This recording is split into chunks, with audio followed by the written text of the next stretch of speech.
বাংলাদেশ থেকে ইহরাম বাইতে আসি, আল্লাহ জীবনের গুনাহ মাফ করছে। বলে ঠাটা করবি, কি করবি? ঠাটা করবি। তোর মতো হাজি দেখে ঠাটা করবি, তোর টেহার গরম তুই দেখাচ্ছিস। আল্লাহর মুহসিন বান্দা দিকে লক্ষ্য করুন, সোনার মানিকেরা, বাজারেরা, ভাইজানেরা, আল্লাহর খানায় কাবার ইমাম সাহেব বলছে, বাবারে জান্নাতুল বাকি কবরস্থানে রাত্রি 12টার দিকে আপনি থাকবেন। কি ঘটনা ঘটবে এই জিনিসগুলো ওনাদের সাথে কথা বলা যাবে না। আপনি জান্নাতুল কবরস্থানে থাকার পরে রাত্রি 12টার সময় লক্ষ্য করে দেখতেছে সবুজ পাগড়ি পরিধান করে, জুব্বা মোবারক পরিধান করে কারা যেন কোথা থেকে লাশ নিয়ে এসে জান্নাতুল বাকি কবরস্থানে কবর দেয়, আর ওখান থেকে লাশগুলো উঠায় নিয়ে নিয়ে কান্দে করে নিয়ে যায়। জোরে বলা যাবে কি একসাথে মারহাবা? হাজী সকালবেলা নামাজ পড়ে মোরাকাবা ধরে রয়েছিল। ঘটনা কি রে? হাজী ফালাং পারা কি বন্ধ হয়ে গেছে? এবার হাজীকে ডাক বলছে, হাজী কি হলো বলো? হাজী চোখের পানি ছেড়ে দে, বলে বাবা কারা যেন সবুজ পাগড়ি পরিধান করে কালিমা জিকির করতে করতে করতে করতে আমার নবীর উপরে দরুদ পড়তে পড়তে লাশগুলো নিয়ে গেল। কারা যেন লাশগুলো নিয়ে আসলো। জোরে বলা যাবে কি একসাথে মারহাবা?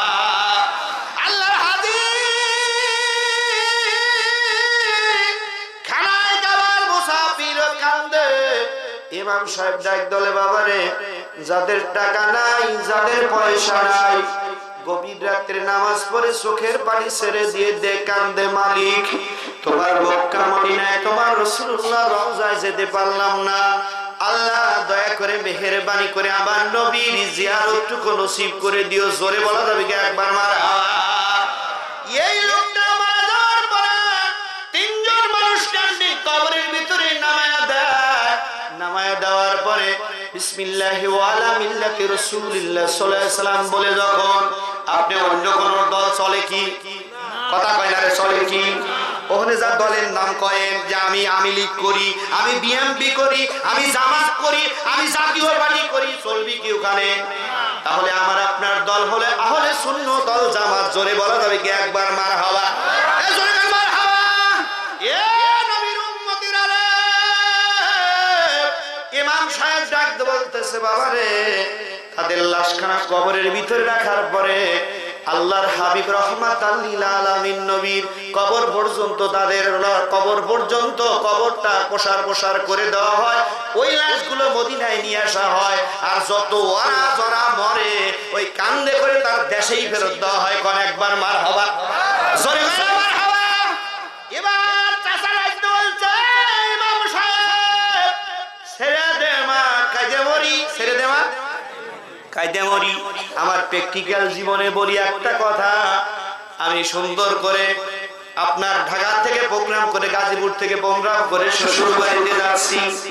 হঠাৎ করে একটা মোড়ের উপরে বড় লোক বাড়ি, গেট আটকানো থাকে কি থাকে না? কতক্ষণ থাকে কি থাকে না? কুত্তা থাকে, কুকুর থাকে কি থাকে না? এখন এই চাষা এরকম টোকা দিছে, দেওয়ার পরে তিনটা কুকুর ঘেউ ঘেউ করে আটকা ধরছে। কয়টা কুকুর? তিনটা কুকুর ঘেউ ঘেউ করে ধরছে। ধরার পরে খালি এরকম, আমি ওখানে দেখতেছি ঘটনা কি রে, কি হচ্ছে? এবার বলতেছে, হুজুর ভিক্ষা চাই না, কুত্তা ঠেকা। কতটা ঠিক না? এবার ডাকতে বললাম, বাবা এই লোকটা ডাকতে বলতেছে, আমি আর মক্কায় থাকবো না, আমি আমার দেশের যে যার আই কাটছি, যার টাকা মেরে খাচ্ছি, তার টাকা শোধ করে দিলে আল্লাহ তো পারেন কান্দে করে লাশটা মদিনায় দিতে পারেন কি পারে না? এখন পারে কি পারে না? এ নবীর উম্মতের আলোচনার দিকে চলে যাচ্ছি।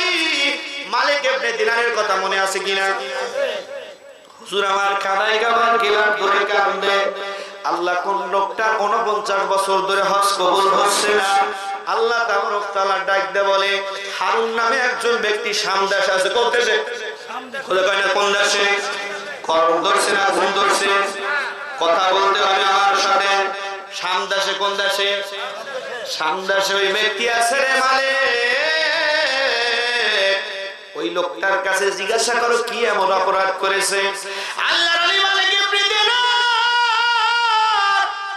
আল্লাহর কাছে বারবার অনুরোধ করে, মালিক রে আপনি একটু দয়া করে মেহেরবানি করে যদি বলতেন মালিক। আল্লাহ তাআলা বলে, মালিক রে না বলা যাবে না, ওই জায়গায় দেখতে পারবি কি অপরাধ করেছে, ওই বান্দার কি শাস্তি হচ্ছে। তাম পৃথিবীর মানুষগুলো যেন সাক্ষী থাকে যে মা বাপের সাথে অপরাধ খারাপ কাজ করলে আমি আল্লাহ তাআলা তাদের দুনিয়ায় তিনটা শাস্তি দেই। কয়টা শাস্তি দেই? জোরে বলেন কয়টা শাস্তি দেই? হাত তুলে দেখান কয়টা শাস্তি দেই। যারা হাত তুলবেন আল্লাহ দেখো কয়টা শাস্তি দেয়। তিনটা শাস্তি দিবে দুনিয়া। এক নাম্বার, ওই ব্যক্তির রিজিকের বরকত হবে না। কি হবে না? মা বাবার সাথে বেয়াদবি করলে, আলাদা করলে রিজিকের বরকত হবে না। দুই নাম্বার হলো মান সম্মান মানুষের মাঝে পাবে না। তিন নাম্বার আমি বলে দেবো ইনশাআল্লাহ।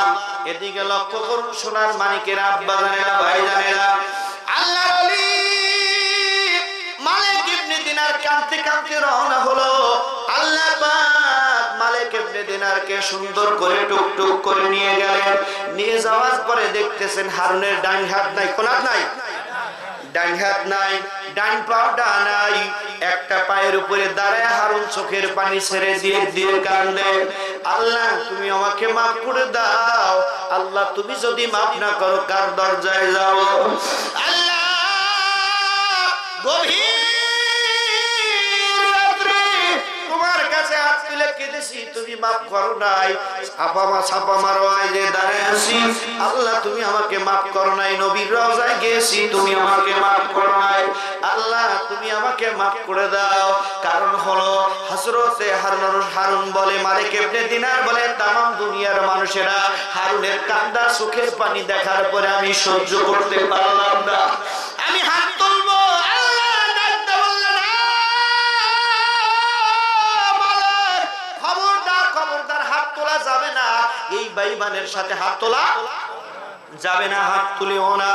এবার ডাক দে হারুন বলে, আল্লাহ মা বাবার কাছে ভুল করলে, গভীর রাত্রে মাকে ডাক দিলে, কলিজার টুকরা মা ঘরে কি থাকতে পারে? কথা বলে থাকতে পারে কি? কলিজার টুকরা মা বুকের সাথে জড়া ধরে, ও বেটা সারাদিন তোমার চেহারা দেখি নাই, বেটা আসো আসো। আমি মা তোমাকে কি করেছি? শাসন করেছি, আদর করেছি। মা বুকের সাথে জড়ায় ধরে, ও মালিক তোমার কাছে 99টা রহমত আছে, তুমি কেমন করে বান্দাকে জাহান্নামে দিবে? হযরতে মালিক কান্দে। আল্লাহ তাআলা ডাক দেন, বলে বেঈমান তোর জীবনের গুনাহ আমি আল্লাহ জীবনে মাফ করব। মালিক বলে, হযরতে হারুন রশিদ কান্দে। মালিক দরুদ পড়ে, আল্লাহুম্মা সাল্লি। ওই মানে আমাদের গানে পাঠ হয়ে যাবে, এই আসছে হাইটে আসছে, মানে গাড়ি আসতেছে না তো, ওই মানে ওই প্রোগ্রামে মাহফিলে এখানে আসবে কয়টা? 10:30। ওয়া শুনে যাও তাহলে।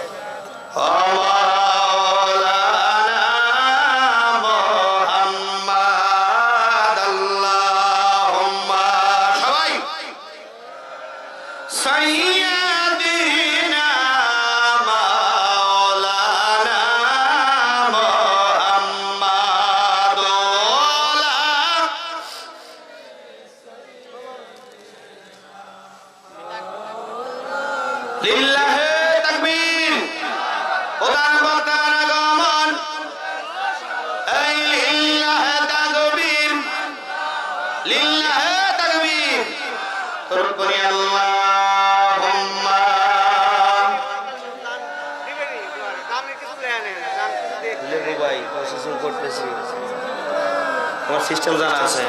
ও আলা আলে সাইয়্যিদিনা, আমার শাফায়াতের কান্ডারি রাসূলুল্লাহ, আমার ফুলসুরাতের কান্ডারি রাসূলুল্লাহ, ইয়া মুহাম্মদ মুস্তাফা নবী সাল্লি আলা, ইয়া মুহাম্মদ সবাই, আমার শাফায়াতের কান্ডারি রাসূলুল্লাহ, আমার ফুলসুরাতের কান্ডারি রাসূলুল্লাহ, ইয়া মুহাম্মদ মুস্তাফা নবী সাল্লি আলা, ইয়া মুহাম্মদ মুস্তাফা নবী।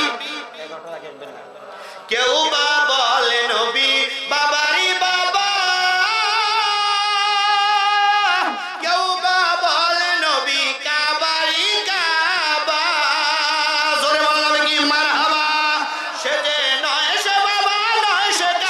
রাসূলুল্লাহ সে যে নয় সে বাবা নয় সে কাবা রাসূলুল্লাহ ইয়া মুহাম্মদ মুস্তাফা নবী সবার আমার শাফায়াতের কান্ডারি রাসূলুল্লাহ আমার বুলসুরাতের কান্ডারি রাসূলুল্লাহ ইয়া মুহাম্মদ মুস্তাফা নবী সাল্লাল্লাহু